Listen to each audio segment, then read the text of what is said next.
Hello, everyone. Welcome to Is This About Business? I am your host, Mike Leva Doherty. Hi, and I'm Frankie Leva Doherty, your other host.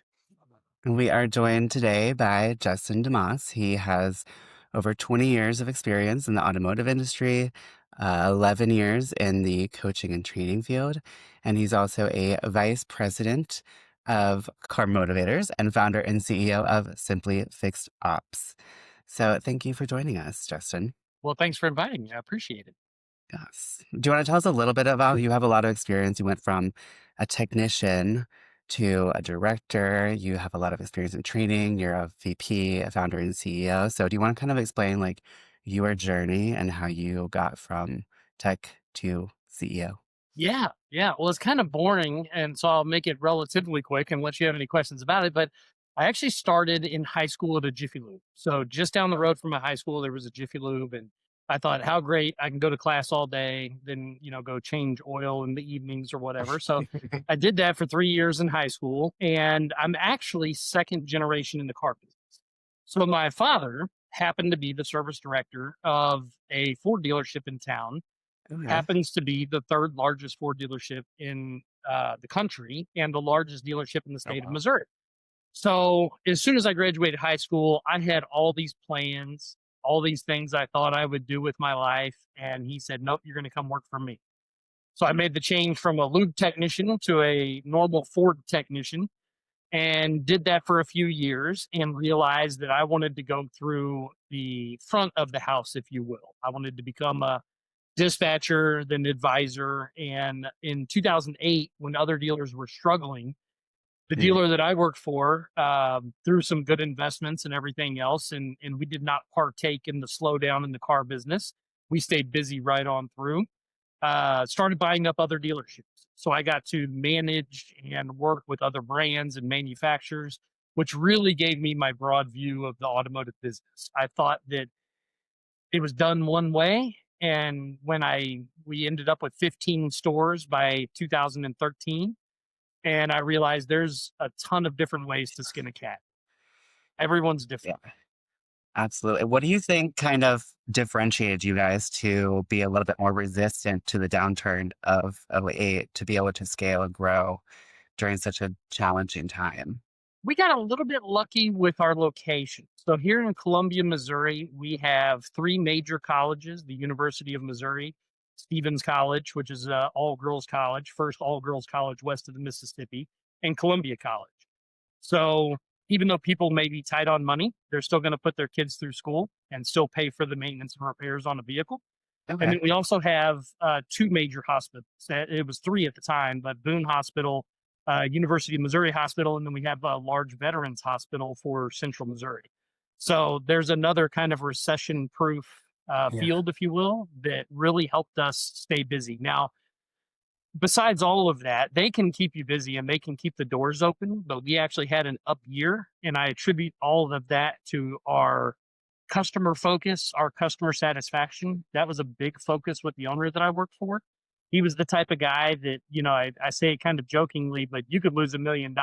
And as long as you had 100% customer satisfaction, he didn't care. He knew that as long as the customers were happy, they were going to come back. The money will take care of itself. That's really interesting. Is that a philosophy that you feel like has changed the way that you do business? Because that is really rare, I feel like, Yeah, for absolutely, absolutely. So I'm just as good as anyone with the numbers. I would say I can sit down, we can break down statements, we can go line by line in a 20 group composite, whatever you want to do, and look at all these finite numbers because there's a million different variables in automotive dealership. Mhm. But really, one of the most important, and I think one of the litmus tests, temperature test for a dealership is what's your customer satisfaction like? What are your reviews on Google like? What are Okay. customers saying about you? It's great if you're printing money like you have an ATM in the back of your department, but are the customers happy? Are they going to come back and are they going to keep feeding that machine? That's the real question. And I do feel like as I travel around the country to different dealerships, in 2015, the dealer group sold. And I thought, what a great time to share my knowledge with the rest of the world. So I Okay. started Simply Fixed Ops, started consulting dealerships across the country. And so I've been blessed and fortunate to do that. But that's one of the first things I notice. Some of the first people who call me are service managers or dealer principals, fixed ops directors who haven't quite figured out how to get the culture of their team customer centric and customer focused yet. And Okay. so we can start there while we work on the dollar side of it, and kind of the rising tide lifts all ships philosophy. Very cool. And in going with that, when you're noticing, you know, commonalities with these other dealers and stuff, what other kind of trends are you noticing that have changed in the past couple of months? Maybe even in the past year in your industry and how that's changed the way maybe that you go about training or approaching or advertising or however that might be. Yeah, I think that you kind of touched on a few different points there, and really it all boils down to the main thing I see as I travel around is we have lost focus on training our people. Mhm. And if you look at a service advisor these days, 9 times out of 10, we hire them out of desperation. So we've got an empty spot, and it's like, okay, I'm going to hire you, and tomorrow you're in that spot and you're working. And Okay. Mhm. from coming from a service advisor standpoint, I wrote service for about 8 years with Ford Motor Company.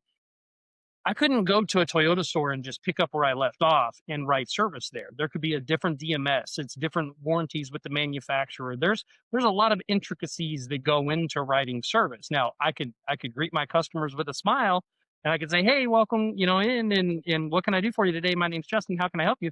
That's all basic stuff, but no matter Uh, where we think that we get somebody with experience and we throw them out on the line there and start greeting our customers, and that's really not a good approach. And the same thing goes for technicians. We're like, oh, so you've changed oil before?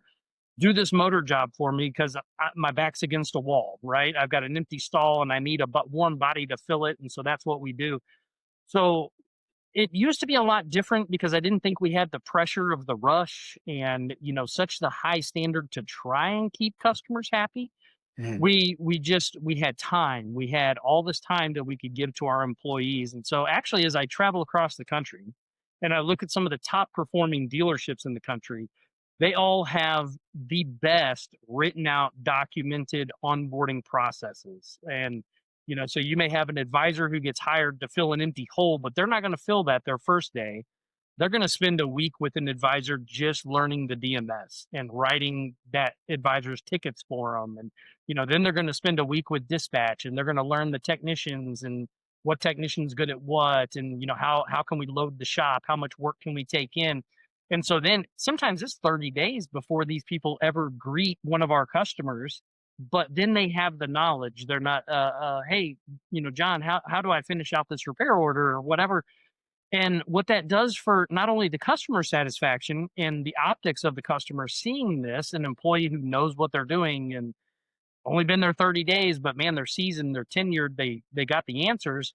It also helps our employee satisfaction. And to your point, Frankie, I think that's something that we lost along the way was worrying about the dollars, worrying so much about the customers, and we've really forgotten about the employee satisfaction. And to me, that's more important than really any of it because you got to have the horses to run the race. oh, for sure. And do you think that your story, your journey, the way that you came up, the fact that you were a technician, you were down in the, so to say, trenches with everyone and then came up. Do you feel that that has its advantages and disadvantages when it comes to moving forward in training? Yeah, I think it has some huge advantages for me because when I show up at a dealership and anytime you've got a guy in a suit who walks through a service department, technicians are leery and they're like, oh gosh, here comes a consultant. I think everybody thinks of the movie Office Space with the Bobs. What Uh-huh. exactly Yep. do you do here? And so technicians, especially, they're super leery. But once I'm talking to them and they realize it's very quick for, I guess you could say, you got to be one to know one. It's very quick for us to recognize, like, okay, this guy's wearing a suit, but yes, he used to be in the trenches Okay. doing what I'm doing. He understands the pressures that I'm going through, and for them to push 40 hours a week, and my stall's got to produce, and all that type of stuff. And so I think it's been a huge advantage for me, and also in training advisors. There's a lot of advisors who don't have the mechanical knowledge, which Right. really isn't needed to become an all-star advisor. One of the best advisors that I know that I work with has never worked on cars, never turned a wrench, probably doesn't replace his own light bulbs at his house. I would assume his wife does it or something. But still, yet, you don't have to have that knowledge, but it's been super helpful for me because I can go that deep, if you will. And when we're doing our training, and some new advisors that I talk to, that's their biggest worry is I don't have the mechanical knowledge. And I Okay. can speak, from the heart and say, well, you really don't need it because here's what you're missing out. You don't know what you don't know. Here's what you're missing out on, and you really don't need that. You need the customer interaction and the customer skill. And let's focus on that. No, I That's love really that. Yeah, it's like start at the base of the foundation, basically, right? Like Yeah. employees are happy, that'll hopefully transfer into your business, and the business is happy, everyone's happy making money. Yeah. Well, it's a service industry, so that's what we've got to do first and foremost. absolutely. Nice. So, thinking about customer acquisition, what's your biggest challenge or bottleneck that might prevent you from hitting any specific targets or getting new customers? Me personally, there's two aspects to it. So you've got a dealer principal who owns the business, and dealer principals like to spend money on sales training. Right. They see it as the biggest ROI in their training dollars, Mhm. where in some aspects that may be correct, and in some aspects I think that's not correct because obviously fixed operations, needs to pay the bills and keep the lights on. And so the more money you can generate through that, the more absorption that fixed ops can take on in a dealer spread, the better it's going to be for them. So investing in that training, and that's a mindset shift that is yet to Right. happen in our industry. So we don't have that mindset shift yet. And then you also have the effect of, and I was this exact same way when I was a service director, is I didn't want anybody really peeking behind the curtain, kind of like the Wizard of Oz. I was like, don't look at what I'm doing because I know my job and I'm great at it, and Okay. don't look over here. And we still have that mentality big time in Okay. fixed operations around the country. And I don't blame anybody because I used to be the exact same way. Right. So it's kind of like, hey, I'm here to be your friend and I'm here to make your life better and your job easier and make you more money. But that's a hard breakthrough, right? To Right. explain that in just a simple phone call or conversation, almost impossible to do. I think a lot of directors think that you're going to look behind the curtain and then you're going to go run to the dealer principal and say, "Guess what he's doing?" I caught him, and that's Right. just not what I'm out to do. So, what can people expect? Like, if someone says, "Hey, I want to hire you to train my team," like, what, could they expect you to come in and do for them? Well, the first thing we'll start from a top down approach. The first thing the dealer principal should expect is that it's going to be a little bit different than hiring a normal trainer, consultant, whatever coach, because we're gonna focus on just a couple things first. Dealer principal's mind, they're looking at the big sheet. They've got all the numbers in their head, and they know of the 1,000 variables. They know the 150 of them that aren't quite right, and they're not quite hitting their mark, and they need to work on that. Problem is if you focus on everything, then nothing's really important. Right. So when I come in, we look at the two bread and butter items that are really going to move the needle. Let's move that needle. Let's put some money in the bank because problems are a lot better when your bank account's in the positive at the end of every month. So not to say that a dealer's losing any money, but sometimes that is the case. And so let's get the revenue there first. Then let's worry about the 150 variables that make that finite adjustment to hours per RO, effective labor rate, all the stuff that goes along, right? The tons of different things to look at. But we're not going to boggle anybody's mind with, we're going to focus on these 500 things and you're going to do it exactly my way because I know that my way is not always the right way.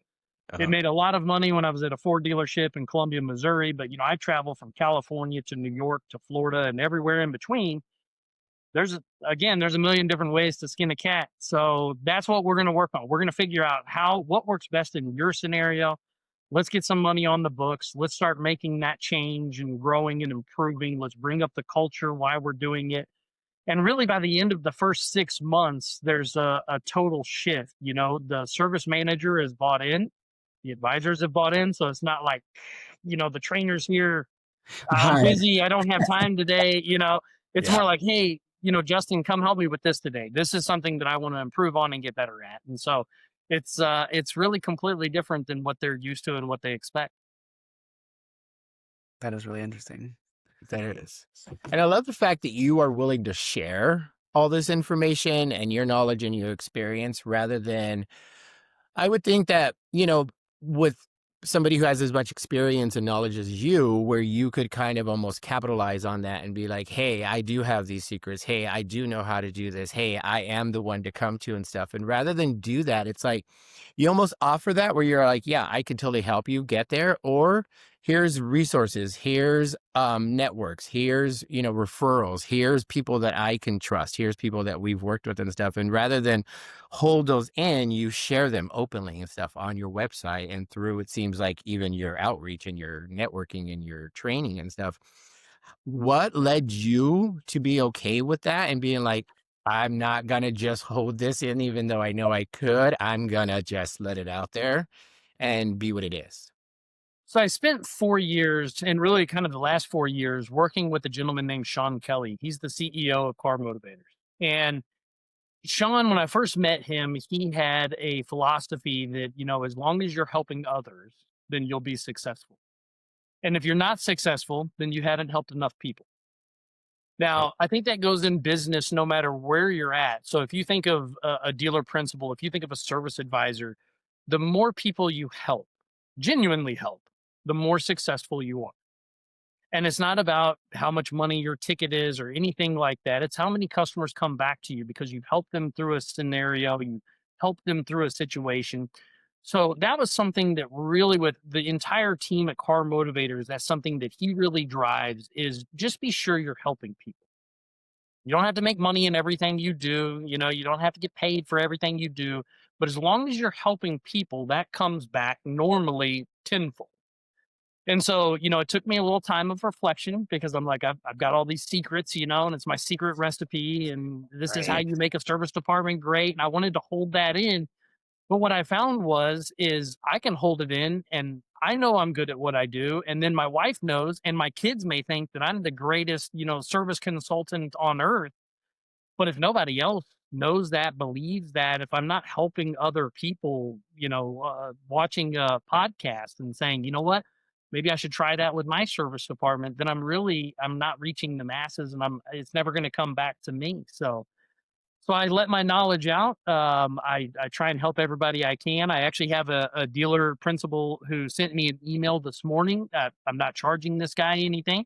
He just sent me an email and he said, "Can you go over my statement, my year to date statement, and just let me know, but lay eyes on it. Let me know what you think." Now I'm going to do that, and I'll let him know what I think. I'll let him know where the areas of opportunity are, Hmm. and who knows, maybe in 2026, maybe we're doing something together, working on something together. Maybe he's got a problem that he really does need a consultant and trainer and coach to come in and help the team, get through a roadblock, whatever. But that's what keeps me at peace, man. I'll share every bit of knowledge I have. I'm an open book. I Wow. love that. That's so great. Yeah, that's so different, I feel like, than how a lot of people, especially in Yeah. corporate Yeah, world, Especially. move. no secret sauce over here. Yeah. You're like, everyone knows it's Thousand Island dressing.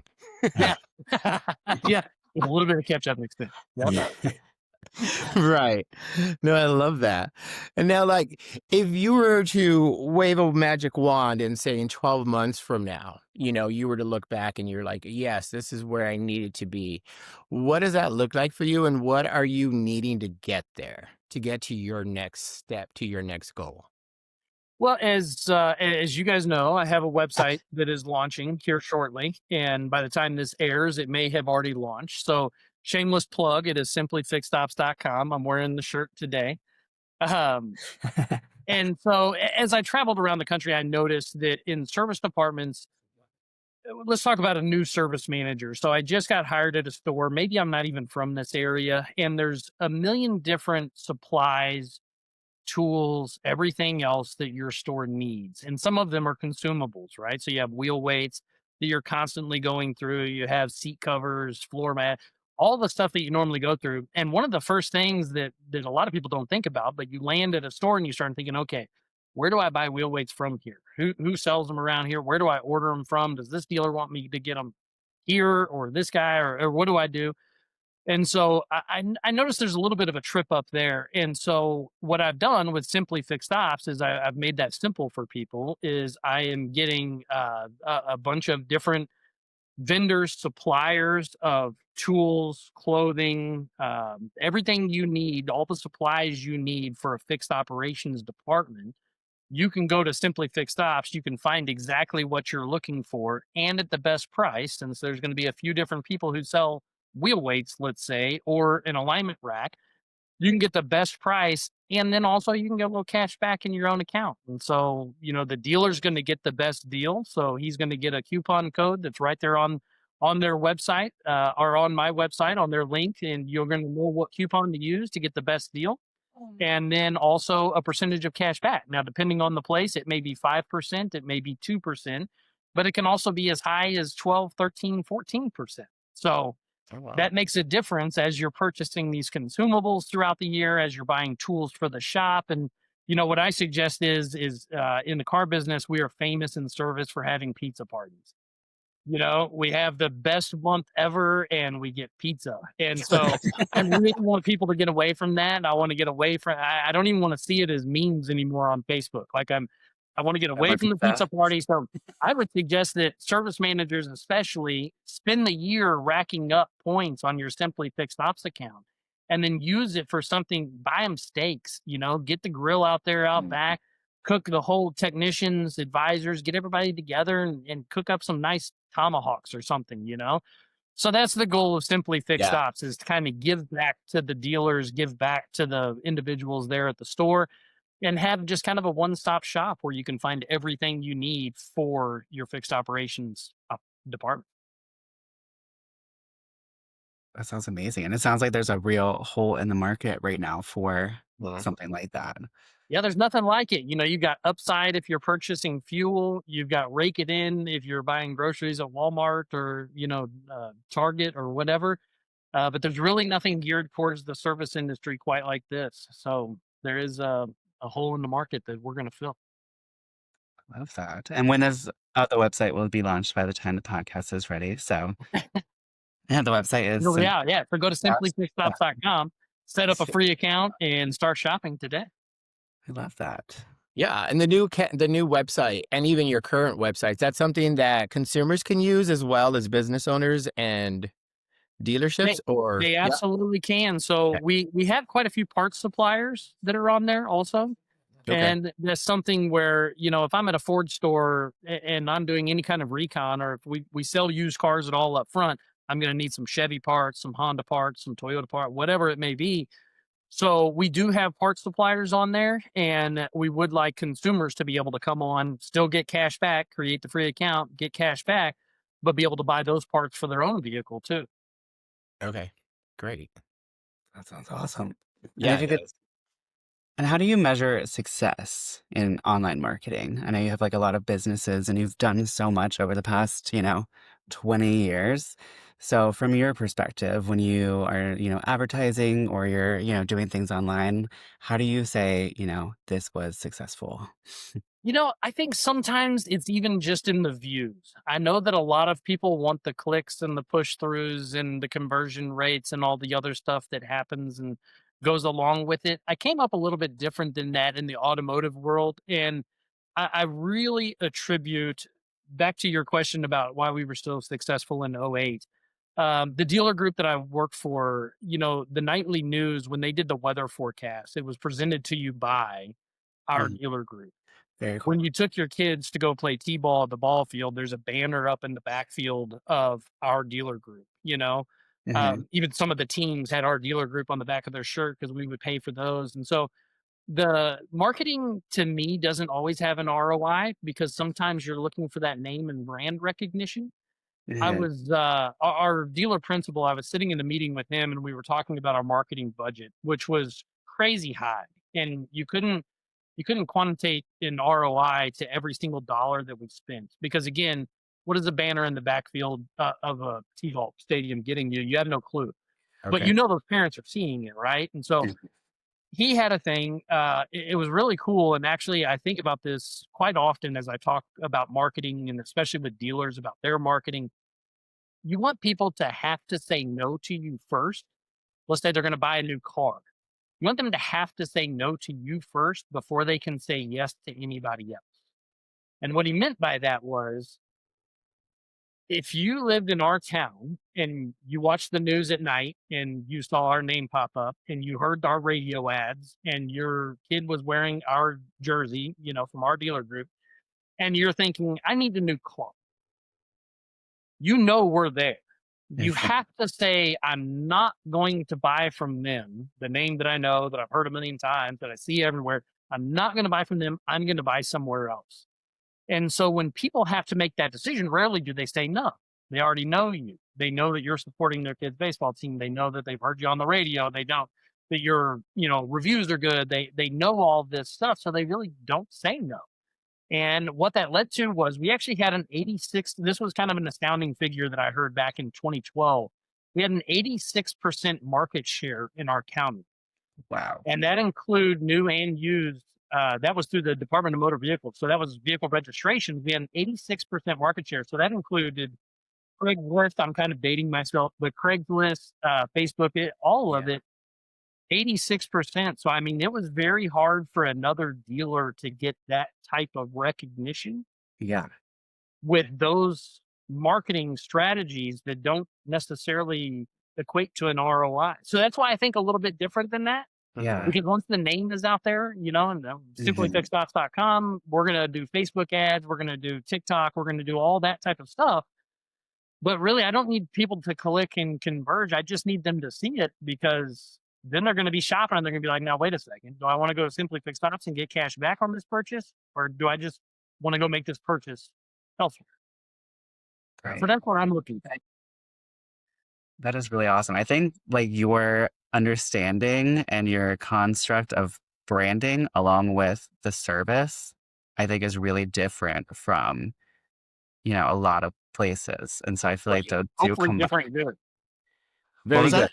Hopefully different good. Okay, Frankie's Oh, yeah, patient different, right? forever. Because I Yeah. think there's a lot of value in branding and kind of like you said, being like that person where it's like when you need something, like, you need to buy a car, it's like you're very familiar at that point. But I think a lot of people don't see the value in branding and then don't see the value in service. And so I think for you to have both of those are like a huge differentiator for you. Mhm.